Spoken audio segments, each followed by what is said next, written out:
Assalamualaikum warahmatullahi wabarakatuh. Eh, Ketemu lagi dengan saya di materi administrasi sistem jaringan untuk kelas 12. Apa kabar semuanya? Mudah-mudahan kalian dalam kondisi sehat walafiat, tidak kurang suatu apapun, dan mudah-mudahan kita semuanya terhindar dari COVID-19. Baiklah anak-anakku, untuk kali ini saya akan membahas materi KD 3 KD 3.12 tentang mengevaluasi dan konfigurasi virtual private server atau VPS.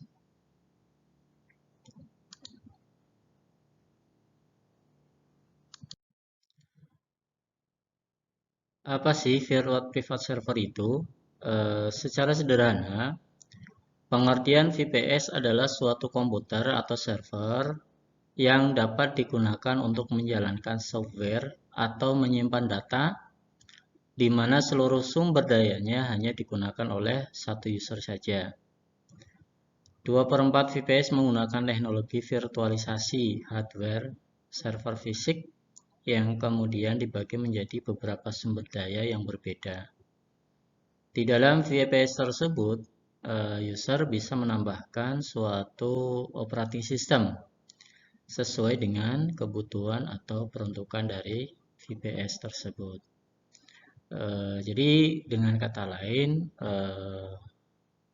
VPS atau Virtual Private Server itu adalah server virtual ya. Jadi tidak tidak terlihat secara fisik ya, server virtual yang dapat digunakan untuk menjalankan software atau menyimpan data ya.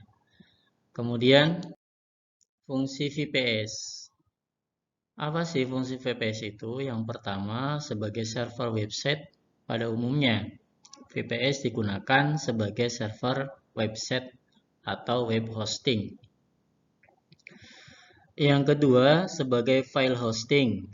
Ya, selain sebagai web hosting, VPS juga dapat berfungsi sebagai tempat menyimpan file-file pribadi sehingga dapat diakses kapan saja dan dari mana saja. Kemudian yang ketiga, fungsi dari VPS sebagai server remote desktop. Ada juga pengguna yang memanfaatkan VPS untuk otomatisasi bisnis mereka. Ya, misalkan menjalankan robot forex, artikel spinner, download dan upload file secara remote, dan lain-lain. Terus selanjutnya yaitu fungsi VPS sebagai host server, misalnya untuk VPN dan tunneling. Pengguna juga dapat memanfaatkan VPS sebagai server VPN, Virtual Private Network, yaitu koneksi pribadi yang hanya dapat dipakai oleh pengguna yang terdaftar. Kemudian application hosting VPS dapat digunakan untuk membangun dan mengembangkan sebuah aplikasi dengan biaya yang terjangkau. Dan yang terakhir, yang keenam, fungsi VPS adalah sebagai development atau test environment saat membangun dan mengembangkan sebuah website. Tentunya dibutuhkan serangkaian tes. Dengan VPS, proses tersebut dapat dilakukan secara efektif dan efisien, sehingga segala kekurangan website tersebut dapat diperbaiki dengan segera. Kemudian bagaimana prinsip dan cara kerja VPS? Sebenarnya prinsip dan kerja VPS itu hampir sama dengan server atau perangkat komputer lainnya. Hanya saja VPS bersifat virtual. Ya, virtual itu maksudnya tidak ada wujud server secara fisik gitu ya. Jika bicara mengenai prinsip, ya prinsip VPS yaitu sebuah perangkat server virtual yang digunakan untuk melayani user sesuai dengan permintaan. Lantas, bagaimana cara kerja VPS? Nah, Alur kerja VPS dimulai dari server fisik berupa komputer yang divirtualisasi. Di server inilah tempat di mana kamu dan seluruh user lain menyimpan file dan database yang dibutuhkan untuk website. Nantinya, browser yang digunakan oleh user akan mengirimkan sebuah permintaan kepada server. Kemudian server akan melayani user sesuai permintaan. Untuk kemudian server mentransfer file yang diinginkan atau yang diminta oleh user atau pengunjung melalui jaringan komputer. Nah, pada saat proses menerima dan mengirimkan service, itulah VPS bekerja. Jadi, VPS tugasnya yaitu menerima dan mengirimkan service kepada user. Dan cara kerjanya sesuai dengan penjelasan di atas tadi.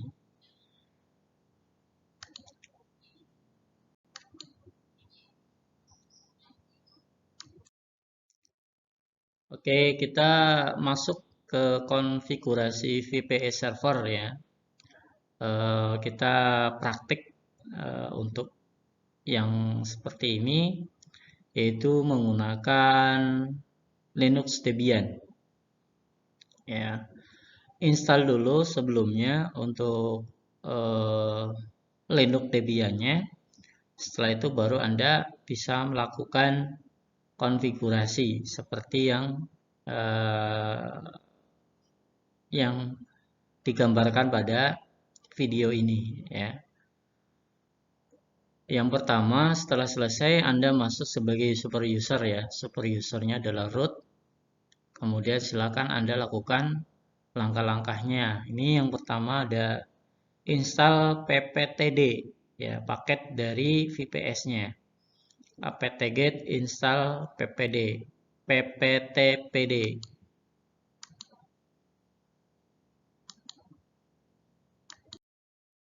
Selanjutnya adalah masuk ke tahapan konfigurasi. Nah, masuk ke tahapan konfigurasi. Beberapa file yang harus konfigurasi diantaranya pptpd.conf, pptpd strip option, strip secret. Ya. Sebagai catatan bahwa IP address di server saya adalah 192.168.151.25 dan seterusnya ya.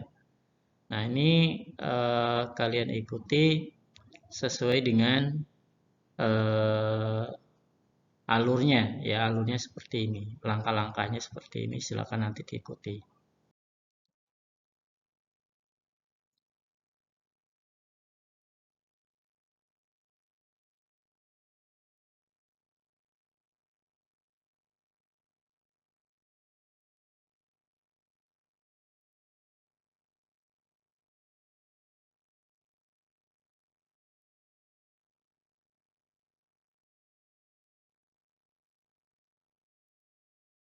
Ya, oke, demikian tadi materi mengevaluasi dan mengkonfigurasi VPS. Mudah-mudahan apa yang tadi sudah saya sampaikan bisa kalian pahami, bisa kalian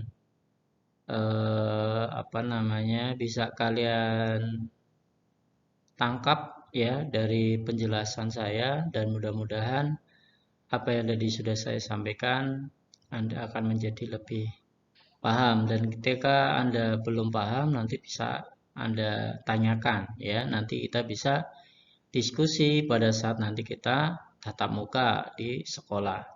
Oke, saya kira itu tetap semangat, jaga kesehatan.